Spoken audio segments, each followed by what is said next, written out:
Hello, welcome to the 50-Minute Hour. This is Cory, and I'm joined today by Jacob Bain and Calvin. Hi, how are you doing? I'm helping record this one, and Jacob is here as well, sipping his espresso. Hello there. What are we drinking today, fellas?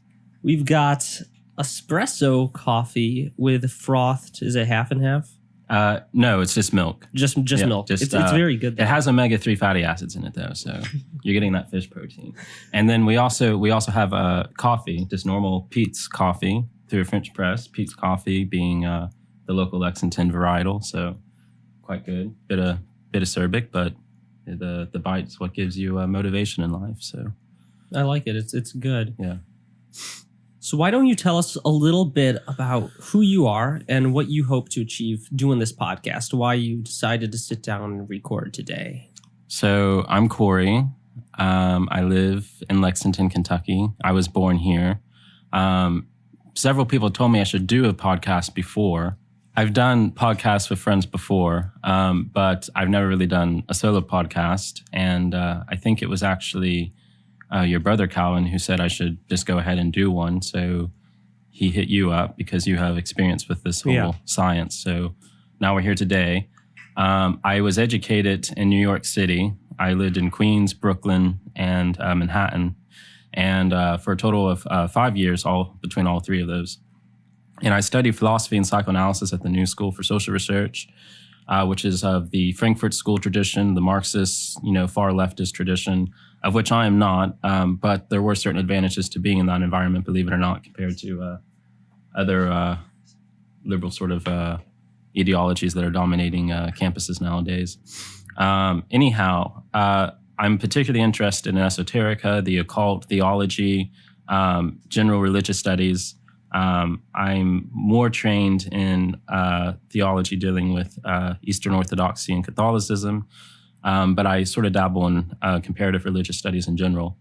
And then, of course, in psychoanalysis and philosophy of history and history of philosophy and the history of ideas. And then I also like to dabble in literature and art. And one thing I like to do is have symposiums and just have people come together and drink and talk about art and literature and all sorts of fun things.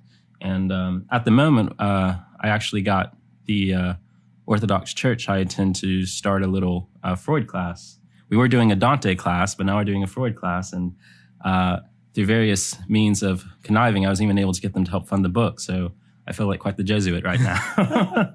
But so yeah, that's where we are now. You've got a very interesting set of interests. Interesting set of interests. Different than a lot of people that you might meet on the street. How did you develop these interests? Were you just a kid and decided I like psychoanalysis? Yeah, actually, pretty much. When I was 3 years old, my dad told me about God. He wasn't religious; he was like a deist. My mom's agnostic; they were not together. So I grew up; they were always separate, pretty much since I was one. And my father one day told me about God, and he said, this very basic theological premise that God is so powerful and strong, he can do anything. And I know this is cliche, but as far as I'm aware at that time, I had not heard of it. And this was my own invention at that point, was I asked him in response, can he make a rock so heavy he can't lift it? And my dad just told me, you're not allowed to ask those questions. So I sort of just became this Socratic, annoying little shit.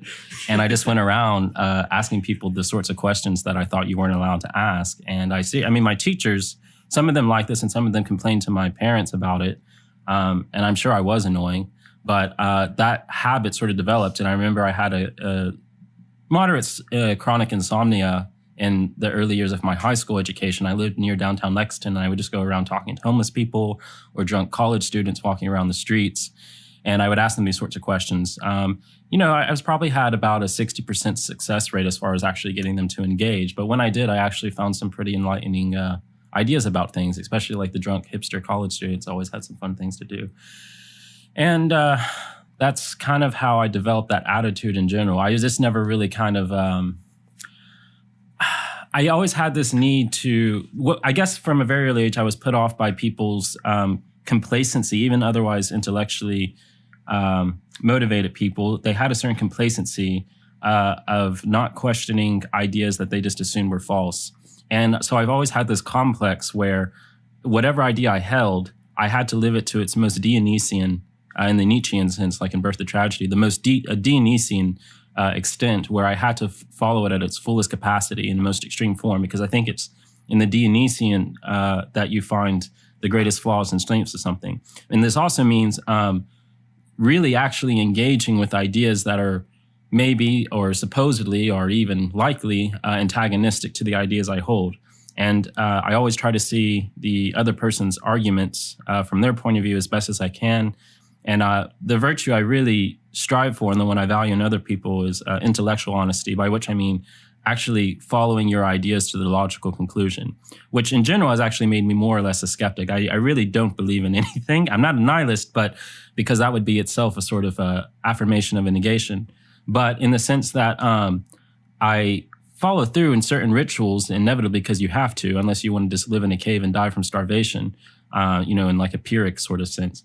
But I follow through with what is, I think, in the end of the day, hedonistic. But it's hedonism of a more higher nature, I would say. Hedonism that's more, Kierkegaard sort of right before the Night of Infinite Resignation. I'm trying to sort of sort out things. And at the moment, that basically means just following the orthodox way of life, I guess. But at least to some extent.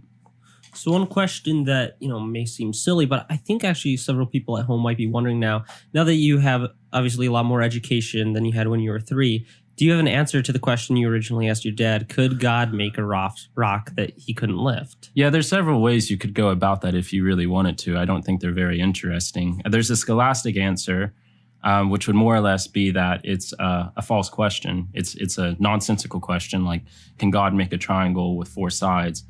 Which to say it's not a logically coherent question, therefore it doesn't have an answer, either as an affirmation or negation. Yeah. There's a more mystical answer, which is that, he could.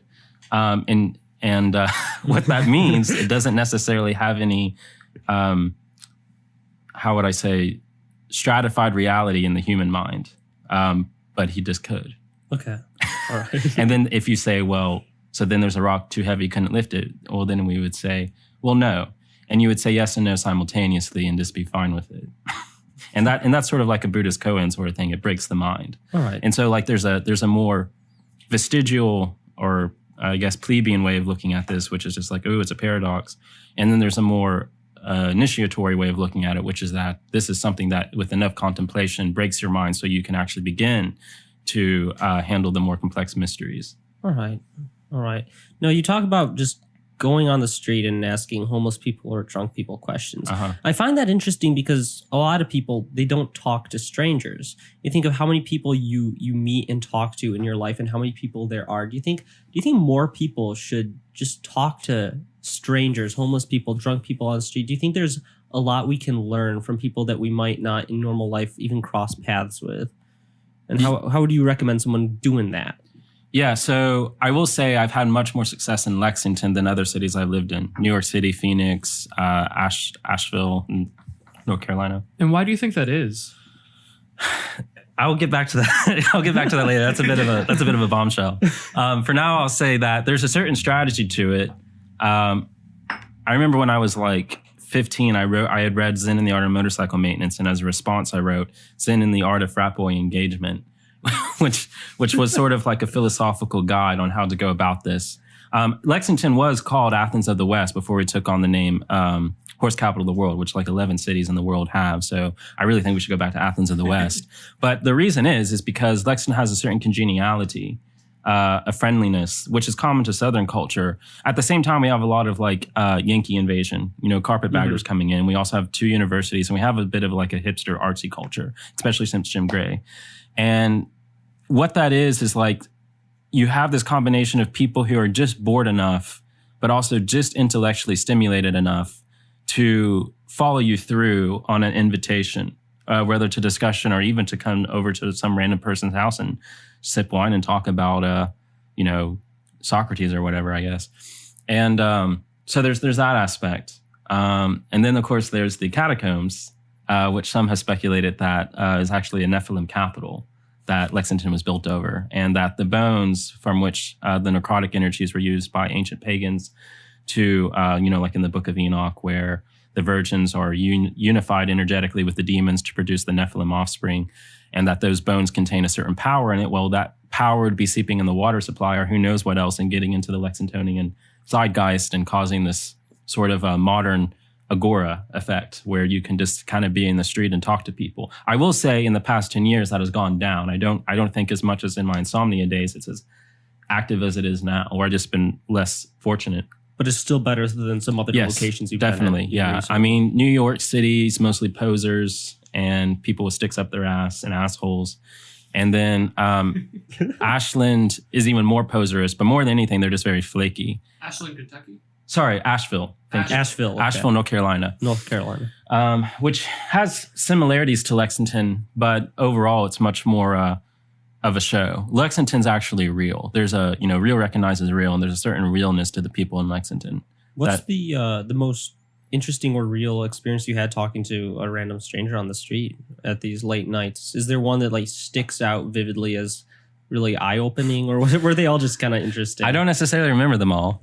There was one when I was in high school where I found this frat guy who by all appearances was not very bright or intelligent or seemingly very enthused about my bothering him. But after about an hour, he actually started to just ask me certain questions, and we kept going on. I think this lasted for like 4 hours. I was just following him. He was trying to find his way home, and he was very drunk, and so it was like 3 a.m, and he was having troubles, and I'm sure I wasn't helping him by making him, go through all these questions he's been trying to bury, that I've probably ruined his life by bringing back up. So I corrupted the youth, but that one was a lot of fun, and that one was actually what I based Zen and the Art of Frat Boy engagement off of. That was that conversation. Is that a writing that you'd ever consider releasing for public No, purchase? There's something Derrida says about writing where it's like I'm always in pain.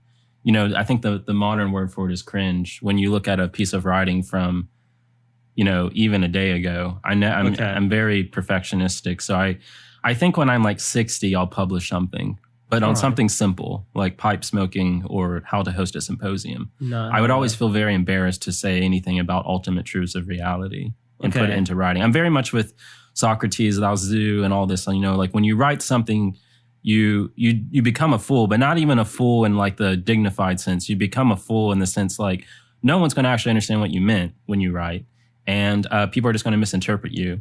I think it's much better to just say a bunch of things, and then fools who hear you will write what you said down, and then they'll write it down very ambiguously, and so no one really have any idea what you actually said. And there's advantage of some sense of like impenetrable immortality and perfection, but also this idea that people just have a sort of Rorschach effect with you, where they just project onto you their own ideas, and everyone thinks they agree with you, and that's really wonderful. So that's what I'm going for. So that's one of the reasons this podcast is going to be helpful for that. Well, yeah, there will be a self-destruct button in the podcast and to anyone who ever hears it. So this is just your first warning. It's kind of like Roscoe's basilisk right now. So just prepare yourselves. One question. This would be for a future podcast or possibly video. Would you ever do like a sort of thing where you go on the street with mics and interview homeless people at 3 a.m.? Yeah, I'd be down. I'd be down to do that. That would be a lot of fun. Okay, we'll keep reliving my old days. I don't know how the presence of a mic would affect it. That would be interesting, because I think one reason they were more interested is because I was some unassuming and naive, young boy. You might think they're being interviewed and give a fake answer. I mean, I'd be down to try. I just don't know how authentic it would be. I used to shoot a lot of film photography, and the trick I learned with this is that I would use a digital camera, not seriously. I would just get my friends immune, like Pavlovian training, to the clicking noise.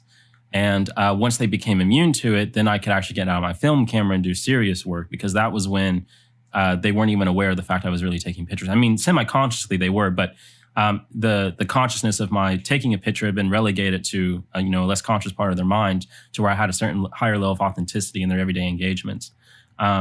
Which also reminds me, when I was in New School, I took this class on art, philosophy of art. We had a photographer, Mark Larimore, come in, and he would lecture, and him and I kind of grokked together. I remember I went to I was like a student assistant, and I went to some party of new school teachers and officials and all that, and I was really high. And I, all the teachers, I was like, who are you? What's going on? But then I found Mark Larimore just standing awkwardly like some creep. And I went up to him and we just like understood each other. I don't even think we were speaking words. We were just like, yes. And ever since then, we got along pretty well. But I remember anyway, he was lecturing about, he would kind of stalk people, not in like a creepy way, like an artistic way. And he would stalk people and he would take pictures of people. He would stalk photographers, other photographers, and he would wait until they took a picture of someone, and then he would take a picture of them taking a picture of someone, and he liked it when they weren't aware. And he would often philosophize and wax on about this idea of taking pictures of people that aren't conscious of their image being reified, but who are conscious of reifying an image. And so I was like, okay. So I got in the corner while he was lecturing. I took a picture of him while he had a picture behind him of him taking a picture of someone who was taking a picture of someone, and he was lecturing about that act. So I said, now I'm reifying the image of someone who is reifying the image of someone who is reifying the image, with the third person in that not being aware, but the second person also not being aware of being reified by the image. So I was like, I have really, assumed the ultimate meta reification of images. Behold. That was a lot of fun. Well, yeah, Kentucky would actually be a good state if you wanted to try, because we actually got a law. In any conversation recorded, one person has to consent, and that one person can be you. Only one person? Yeah, only one person has to consent. Semi-consensual conversation. And if it's 3 people, only one, and that can be the person with the recorder. So where one is gathered in my name, it is consensual. We just got to get the homeless people immune to being recorded. Yeah, I think is what we could do. What's it called? A bug? Is that legal? Hidden mic, yeah. You have to look that one up. Let me get back to my lawyer. Jacob, look it up. Pull that up real quick. Jacob, can you look that up real quick? But I mean, yeah, I don't know. I haven't talked to many people on the street. I think I may try. That sounds interesting. I've always wanted to try that because there's so many interesting people with so many different experiences. So I think that would be interesting. Are there any other things you like to do like that, just talking to strangers? Any other approaches you've got? Because I think that's something that kind of an exercise that people listening to this could start to do, just kind of break into getting into a habit of talking to strangers. Yeah, it's kind of like asking girls out. You just have to be prepared for failure. And once you get beyond that, you can just kind of go balls to the wall on it and just, just be ready to get insulted or, get mean stares. I mean, just try to look, generally authentic, and you'll attract authentic people. Okay. And, don't bother people who are busy, because then you'll just come off as an asshole even more than you probably already are. And, just be nice and courteous. And if people aren't interested, just move on. What's a good question to start with? Well, you could do something very trite or trivial or cliche. I don't know, like, what is the meaning of life? Just because it's so ambiguous, it kind of helps people just kind of think, and then, again, Rorschach effect, just go from there. Or you can have something very specific too. I mean, it's kind of an intuition you start to develop with whoever you're preying on. I guess, so as far as a more specific question, you could say, let's go for something very basic in the Platonic trajectory. Like, let's say, do you know how all apples share appleness in common? And if they're going to engage with you at all, they'll probably respond in the affirmative. And then you can say, okay, so is there a certain appleness that exists above all reality, above all manifest existence? And if so, what are the implications of that? And does that appleness also exist for deathness and goodness and beauty and truth and so on and so on? And usually people, especially nowadays, will logically follow this, but then they'll kind of catch themselves right until they get up to truth, beauty, and goodness, because they're like, well, those things are subjective. And then you can get into a more interesting conversation about subjectivity and objectivity. And then you throw in the Kierkegaard, and that's where you really get them. That's the trap you're leading up for. What's the trap? The Kierkegaardian aspect of this, the total radical subjectivity of the objective, which is that there is an objective reality, objective truth, objective beauty, but it's so mystically beyond us, and it's so penetrating to us in the aspect of love that there's this intensity of subjectivity in which the objectivity relates to each person individually. Okay. So there's this radical subjectivity of understanding the objective, which it's kind of like, on one hand, God will say, Moses, raise up your staff so I can, kill all these, nasty people. But then Christ saying to the general public, he who picks up the sword dies by the sword. So you can get this, or of course, Kierkegaard's favorite to use being the teleological suspension of the ethical, where we have someone like Isaac being sacrificed, someone's own son, which seems heinous and against everything the Jewish God is going for. But even in that moment, what Abraham has to consider is to him radically subjective, and therefore he has to suspend the general law that bides the general public because he's relating to a deep esoteric subjective truth of the objective that otherwise in normal circumstances would say thou shalt not murder. I think we should do a Kierkegaardian episode at some point. Yeah, we should do an episode for all the fun ones. Kierkegaard, Stirner, Heidegger, Spinoza, my favorite target, Kant. There's lots of de Sade, Freud. There's lots of good stuff we could do. Yeah. Digressing back to earlier, I've pulled up the Kentucky laws on eavesdropping, and as long as one person, so you, are aware that the conversation is being recorded, it is legal. So we could do a bug. How could it not be legal? Where it would be illegal is, if someone was listening in on your phone and they were recording the conversation and you weren't aware of it as well. Because they are not actively participating in the conversation. I see. As long as one person is actively participating. So if I may, the new school is in New York, right? Yes, it's in Manhattan. How did you end up at the new school from Lexington? I had never even really heard of the new school before I had met you. Yeah, it's actually pretty big, and it's known in certain circles, the fashion world, continental philosophy. So there's mainly two reasons. One is that I had a full ride. That's a big one. The other is that, although I ended up getting screwed out of that for political reasons, but that's another story for another time. And it's actually why I didn't end up becoming a licensed psychoanalyst as well. But anyway, the other reason is that it's very difficult, one, to study traditional psychoanalysis in America.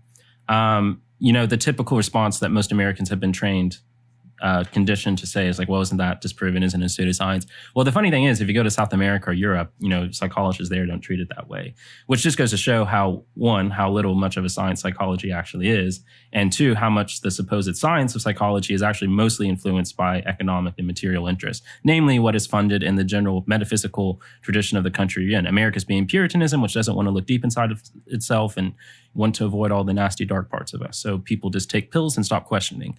Psychoanalysis, for that reason, does not take root in America. It's kind of like you've seen the film Silence? No, I haven't. Have you, Jacob? The 2016 Scorsese film? Yes. And there's a really good scene where this priest, Jesuit, is going to Japan and he's talking to the Inquisitor. And the Inquisitor says... Is that Liam Neeson? Or? Yeah, I don't know. Yeah. I'm not good with actor names, but I guess. And he says something to the effect that Christianity cannot root itself in Japan because the Japanese land is a swamp. And there's a literary value there that I think applies to a lot of things. And it's basically that the metaphysical traditions of Japan do not even begin to have the root system to comprehend what Christianity is. And he gives the example later on in the film through another Jesuit priest who's become Shinto, or Buddhist, whatever, that the sun that Japanese Christians understood as the son of God, they actually just were worshiping the literal sun, which fairly enough was probably even how a lot of initial Christians probably saw it in the Roman Empire. But anyway, the cult of Helios, so to speak.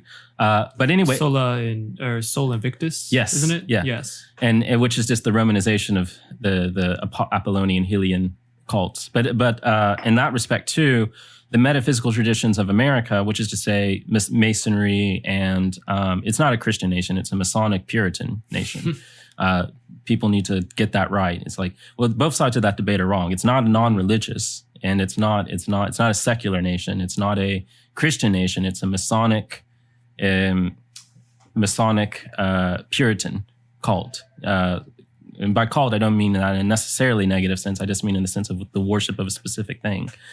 But in that trajectory, America is a swamp to psychoanalysis. Indeed, when Freud was on the ship coming to America to give his first lecture here, and he was with Jung, and he said to Jung, "We are bringing the plague."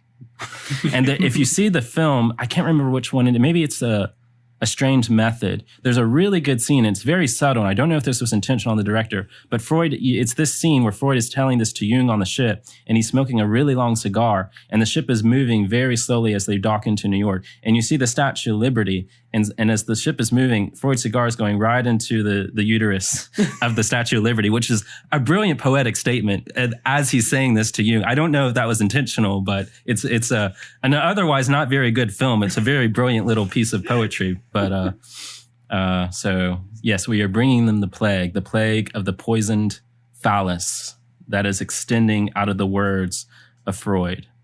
So, and it was, and America took it, did something weird with it in the 50s, and then it got destroyed, and now it's basically non-existent. Anyways, to answer your question, I went to the New School because you could study Freudian traditional psychoanalysis. Studying any form of psychoanalysis, even modernized, castrated versions, is hard to do in America, but especially studying traditional Freudian psychoanalysis.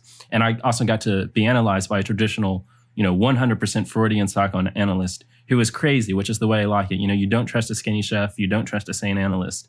And so there's, and then the aspect that I could actually learn continental philosophy. This is the other, you can't really study continental philosophy in most universities in America. You have all these students who read Nietzsche or Plato, and then they go to study philosophy, and all they're reading about is basically how philosophy supplements mathematical, scientific problems. Which I'm not saying it doesn't have its value. It does. It's just, I think really the things have to be bridged together. But the New School was a place where I could actually study the continental tradition. And Plato and all these other ancient philosophers weren't just supplementary to understanding logical values, which were then used to supplement mathematical problems. So obviously you're interested in it and you've been educated, but you sound turned off by, performing psychoanalysis in America, at least.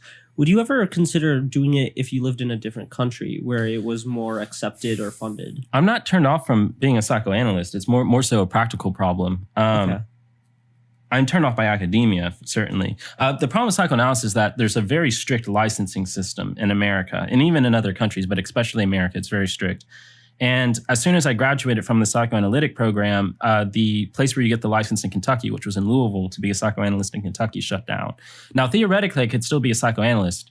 The advantage of that is that I could study here, and it would only be about 2 years for me to get licensed. So my total education would have been 7 years, which is pretty small for being a psychoanalyst, because most psychoanalysts get a PsyD, they practice for a long time, and only then do they get licensed as a psychoanalyst. I was on the direct, straightforward path. And basically what that means is that I would then have to go at the easiest get a social worker's degree, which is terrible. It's like education degrees. They just dumb you down. Or, spend another, whatever money, probably $100,000 to become a PsyD, and then get licensed as a psychoanalyst in another state, and then go through all the rigmarole to make that license transferable over to Kentucky, because I wouldn't really want to practice anywhere else. And the other thing is that I kind of, like I said earlier, I got screwed over by the New School, and in regards to my financial situation, and they unloaded all this debt onto me, which I'm in the process of getting forgiven, but it's on the condition that A, I don't make above poverty level for 3 years, and 2, that I never take out a loan again, which basically bars me from ever getting a license in the short term. People have suggested there's a certain loophole, I guess. You just can't advertise yourself as a therapist, a psychoanalyst. I could advertise myself as a tarot reader, a mystic, something woohoo new agey that's going to, be like the honeypot for wine moms. And then from there to say, haha, this tarot card is your Oedipus complex, it's a trap card. I'm actually gonna psychoanalyze you now. Get ready for the ride. Could you do like freelance psychoanalysis just out of your apartment? Or you can't advertise yourself as a psychoanalyst. The licensing legalism is very strict. So I couldn't put psycho. I could say, which I did do this in high school. We had our own independent psychoanalysis class, and I would go around, usually through Craigslist, finding people who I advertised myself as a person trained in psychoanalytic and psychodynamic therapy, which even at the time was true. I had studied autodidactically, as I do with most things, quite extensively. And so I did get a few patients, and some of them were recurring. And we would talk, they would talk. I would mostly just listen. And they would also tell me their dreams. I record their dreams, bring it back to the class. And we would analyze the dreams, and we turned that in. I mean, we had this whole folder, a binder. I'm pretty sure the psychology professor did not read. She was very normie. She didn't like psychoanalysis, but she let us have her class. She gave us hundreds. And I'm sure she didn't read it because we had a paper written on how to artificially create tension in the Oedipal complex in male children in order to make them philosophically aware by way of putting a saddle on the father's phallus and having them ride that while facing the father. And there's a certain mechanism to why that made sense to us at the time that I won't go into, but I'm pretty sure she didn't read it, to say nonetheless. So you also mentioned that you possibly do it somewhere else, but you said that you would only want to do it in Kentucky. What is it about Kentucky that really makes you want to stay here? I don't know. It's everywhere else I go. Kentucky has a certain homegrown organic weirdness to it that I've been in a lot of weird places. New York City has weird people. Phoenix has weird people. Asheville definitely has weird people, but there's usually a certain sense of artificiality I find in it. And there's something about Kentucky's weirdness that's just, mystic in the etymological sense of the word, that you can't really speak about it. It's ineffable and dark, and it's almost like a David Lynch film. Okay. You can't put your finger on it because it's so deeply unconscious, but it's there and you sense it. And you encounter people who feel energy of places, and Kentucky, especially like the Lexington area, definitely with these people I've talked to, and then in my own experience, has that weird energy. Right. And you encounter other places with the weird energy. That's not necessarily what makes Lexington unique, or Kentucky in general, but there's something, again, dark and mysterious about it, and more than anything, organic. It's not artificial. It's not a show. It's not put on. It's something that's deep in the history of what Kentucky is. And are there places where you feel it or sense it more in Kentucky? Yeah, downtown Lexington. Downtown Lexington. Yeah. Huh. Basically, the closer you get to Center Point. Do you have any ideas why that could be? Well, the theories are that the main ziggurat. So the places where you've heard of ziggurats in Sumeria and Mexico and the Aztec and Incas. All these pyramids could basically be understood as ziggurats. And what happens is that in order you do the sacrifice on the top of the ziggurat, for Aztecs taking the heart out, whatever, because that's where the spirits or not the Nephilim, the fallen angels in the Book of Enoch come down to put their energy into the city. And so like in Sumeria, every city had its own deity and therefore ziggurat. Well, the Nephilim capital that would have been underneath Lexington, its center, which is now called Center Point, literally, would be underneath Center Point, and that would be where the ziggurat was. So that is to say the primal charge of energy and where they buried their greatest warriors, or Nephilim. Have people ever gone down there to see? Yeah, there were two explorers who didn't know each other. There's a lot of controversy over this, and the academic literature on it is scarce and also not very good for a variety of reasons. Mormons tend to actually be much better with this sort of stuff. If you want to read like Mormon archaeology or their theology and archaeology, I guess they're pretty intertwined. Anyway, these two explorers who, again, didn't know each other, one was British, one was Irish, both reported finding large skeletons about 7-8 feet and decoration of the tombs that were not similar to any known Native American and architecture. when was this that they found this? Underneath Lexington. This was before Lexington was really settled. Okay. This was in the mid to late 18th century. Okay. Lexington proper really started in the 1760s. Okay. And at that time, there was a river, which is now beneath Vine Street. And there's actually a lot of rivers beneath Lexington that are still running. They're just really deep. And there's a whole natural cave system, to say nothing of any artificial cave system. So it's quite likely that all the cave systems developed by man throughout years for mining or prohibition or whatever eventually at some point connect to the natural cave systems, and possibly via those to the Nephilim caves. So I will say, as a geographer, someone studying geography and geomorphology in the UK's geography department, I've had to do a lot of research on what they call karst landscape, which has to do basically with a landscape that is determined by the water patterns and how that water seeps into the landscape. So surrounding Lexington, we have a lot of karst topography. We have a lot of limestone, and this shapes kind of the subterranean layout of Lexington from underneath. And so there are many caves surrounding Lexington. There are many caves surrounding the counties within Kentucky. And obviously, Mammoth Cave, being the biggest cave in the world, is thought to be connected to many of these caves. They still haven't found dead ends to all these tunnels. A lot of these tunnels go on who knows how far. So there's a lot of research that has yet to be conducted here. I think at some point we'll probably do a podcast episode completely dedicated to the Nephilim, of course, because it's a very in-depth subject, which you can really go down the rabbit hole. Yeah, and the rabbit hole goes deep. I mean, there's a lot of conspiracies dealing with Masons and Jesuits in particular, which Father Seraphim Rose of Blessed Memory talks about the Jesuits' involvement in archaeology since, I think, the 20s. And you'll even find, like in old towns in Kentucky, newspapers in the archives that talk about farmers finding large skeletons all the time, and then it just disappears. So, that raises several questions, but that's all I'll say for now. We'll get back to it another time. So we've talked kind of about your interest in philosophy and psychoanalysis and your time at the New School. We really haven't delved into much other than at the very beginning, kind of your religious background, your spiritual interest. So where does that play into all this? Where does that come into the picture? Yeah, so I wasn't raised with religion. Like I said, my mom was agnostic. My dad talked about God twice, I think, in my life. I think from a pretty early age, I was just like the natural religion, which is to say what would be called a pagan. When I was in high school and reading Plato, I was like, all right, I just agree with everything this guy says. So I always saw myself as basically a Platonist just without realizing it. And then, of course, once I started reading Plato, I became much more immersed in that tradition. The problem with Platonism is that it's purely intellectual, which plays into my biases. And there's not any actual real existential connection. I mean, you can get into theurgy and the Neoplatonist stuff and have some action or body or praxis. But to me, it's kind of just fiddling with sticks all day. So when I found, and in many ways, it was actually being psychoanalyzed that started to make me look deeper into Christianity. And then especially reading Freud and Max Stirner. And it would take me a while to explain exactly why, because those don't sound very intuitive. But I was drawn to the art and philosophy of Catholicism initially.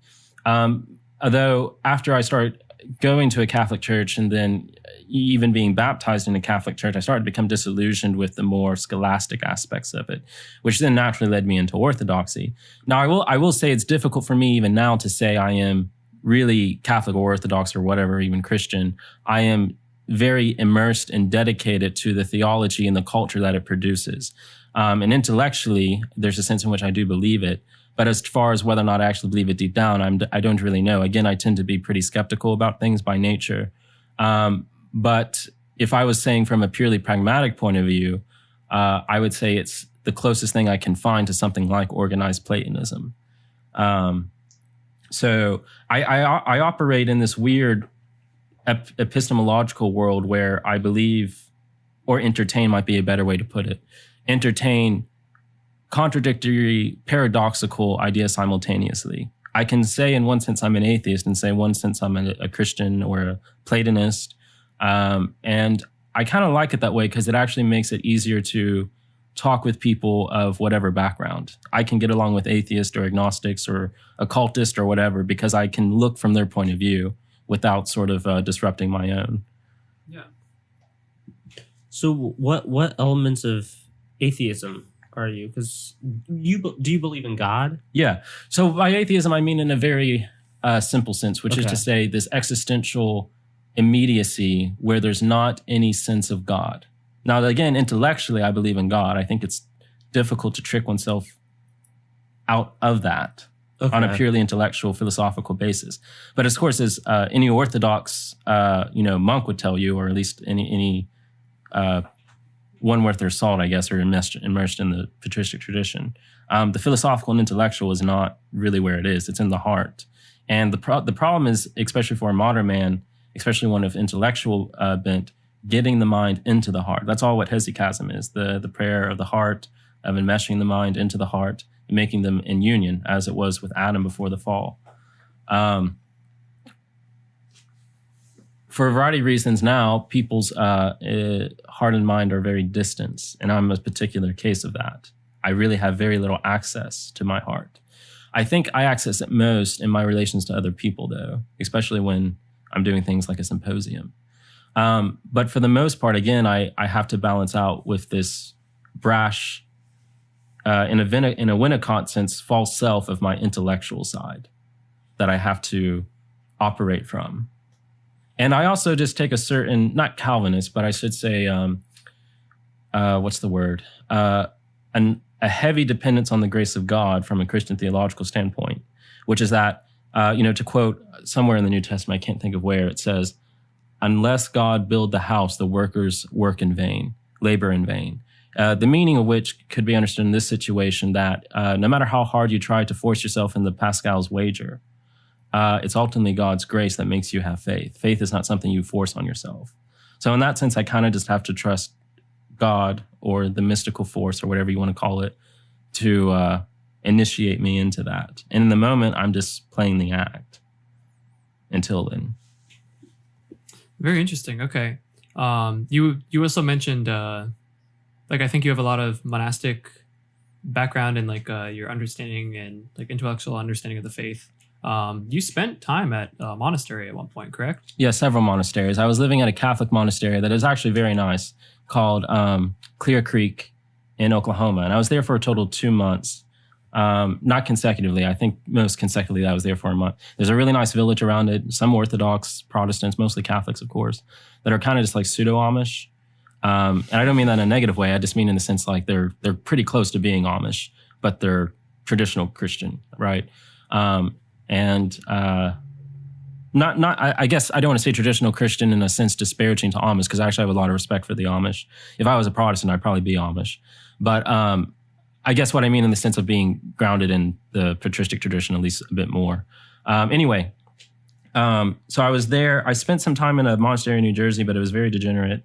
And by which I mean they had a beer cave, and it was very weird, and it was a Benedictine. And then I visited some other. Of course, I spent time at Gethsemane where Merton was, but that place has really weird vibe. But the trails are nice, and they have good cheese, fudge, and especially good fruitcake. Probably the only decent fruitcake you can find.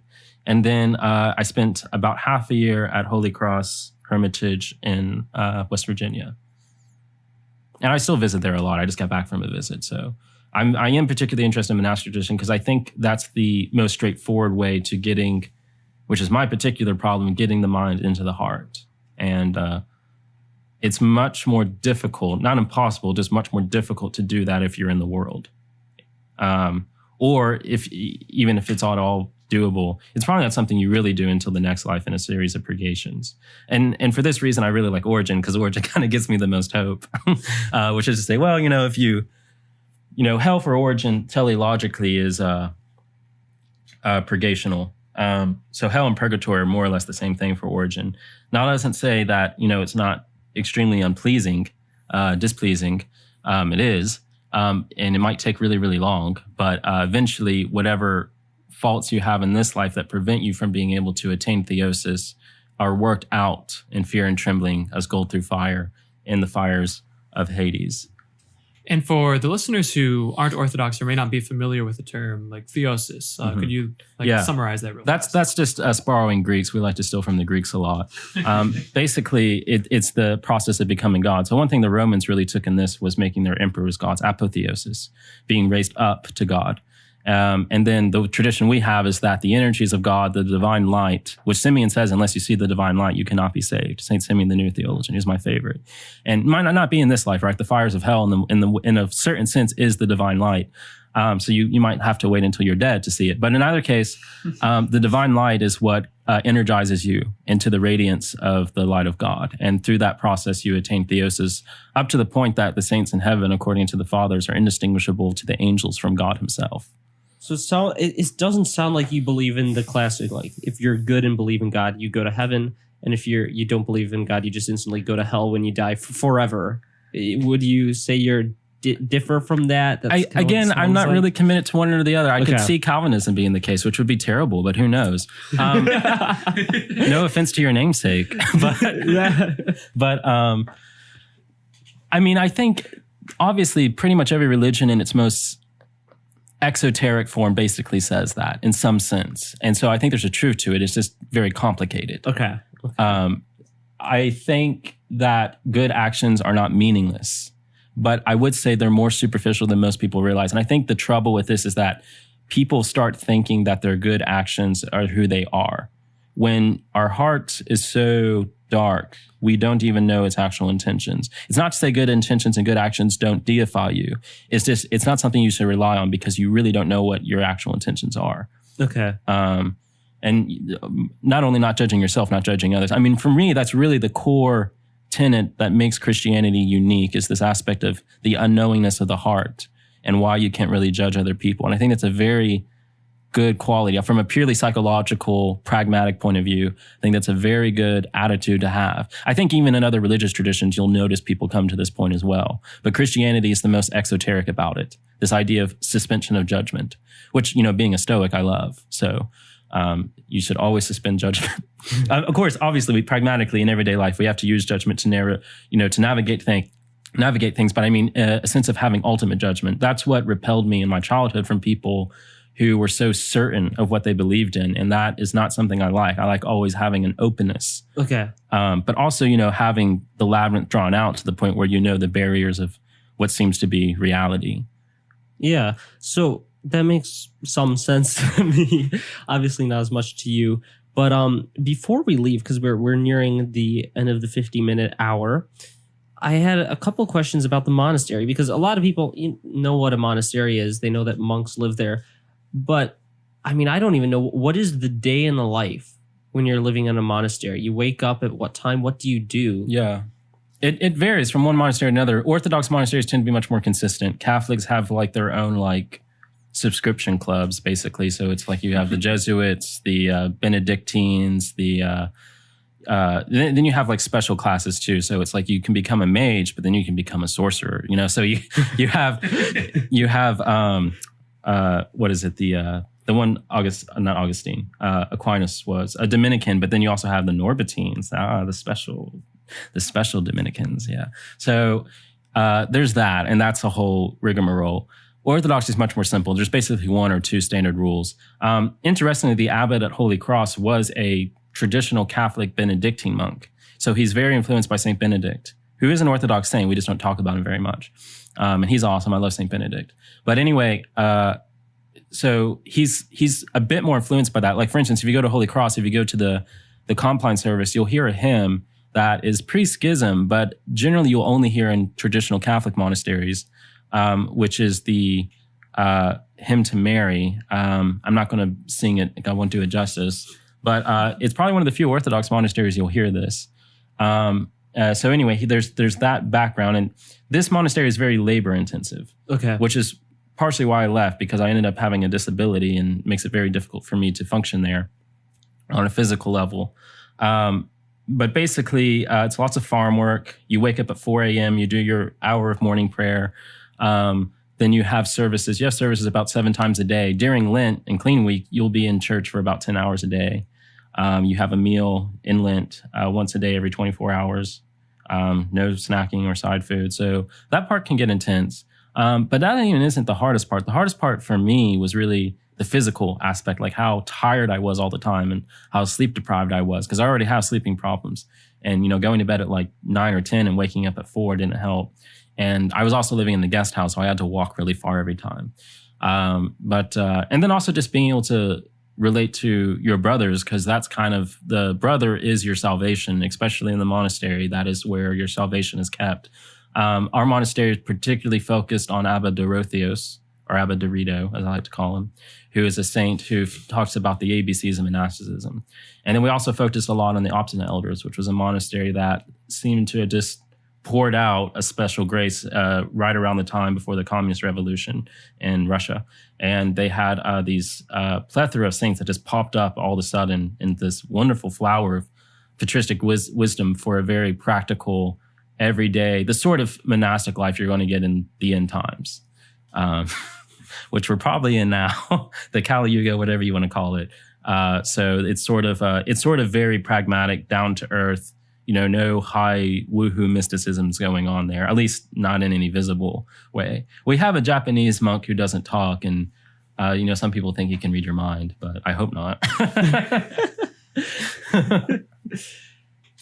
So maybe the final question I have is, we've mentioned the term symposium a couple times, and that you host symposiums or whatnot. And so for the listeners, how would you describe a symposium? What is a symposium? Symposium comes from the Greek word, which means to drink, to sympose. That's a great verb, by the way, to use in other ways. Like, what do you suppose is the meaning of this? Drink your Dionysian potion and let it influence you to the muses of truth. And, so basically, it's where you get around with friends and you go around and you hail, or whatever sort of, initiatory exclamation you want to use, a certain concept, God, idea, person, reality, color, your favorite breed of dog. And you can prepare a meal if you want, but generally you're more as a symposiarch, someone selecting the music, the wine that's served. Traditionally, it was a very important role in Greece because depending on how much you watered down the wine determined if it was going to be a philosophical conversation or an orgy. So it's not something you want to mess up on. Fortunately, it's much easier to, moderate that. Although I will say there was one symposium I had where I left to go use the bathroom and I made the mistake of inviting a nudist there. So when I came back down, everybody was naked. I mean, of course I joined in. What was I going to do? Be the only clothed person, but nothing came out of that. But I guess I've gotten halfway to the more traditional Greek varietal. But anyway, so you basically just sit around and you talk about ideas and you drink wine, or you could drink tea or whatever. It doesn't really have to be alcoholic. Although I do think there's something special about wine and absinthe as far as the philosophical spirits are concerned. You can talk about art, you can talk about history, just anything of what we would say are the finer things in life. The humanities as, the boring word that academia wants to assign to it, I guess. But I would say the spirites, the things that really make you a spirit rather than just some biological machine that shits and eats. Yeah. Sounds very interesting. I like to play lute music in particular. That's my favorite. It's very conversational. Do you play the lute? No, lutes are very expensive. Okay. I would like to one day get a lute and also a harp or a lyre. I'd like to learn those three, but I would like to learn the lute. I just have to make money off Bitcoin or whatever first. All right. Well, that is the end of the 50-minute hour. I think this was a good one. Should we say why we call it the 50-minute hour? Yeah, I was thinking, do you have any closing remarks? You can address that. So in psychoanalysis, we refer to the 15-minute hour as the sort of paradoxical relation that we're seeing a patient for the standard is 50 minutes, and time sort of becomes irreferential when you're undergoing psychoanalysis, and 50 minutes passes very quickly, or it lasts a really long time, and you're experiencing all these traumas and blah, blah, blah. So it's just kind of like an inside joke among psychoanalysts. But there's that. I mean, Lacan would see patients for like 5 minutes. So, there's also the 5-minute hour, if that's your thing. I mean, at that point, to me, it's kind of a fetish, but, let people do what they do. I'm not going to kink shame Lacan. And he had success, so he was doing something right, I guess. There you have it. There we have it. That's a good way to end. All right. Well, I'll see you all next time.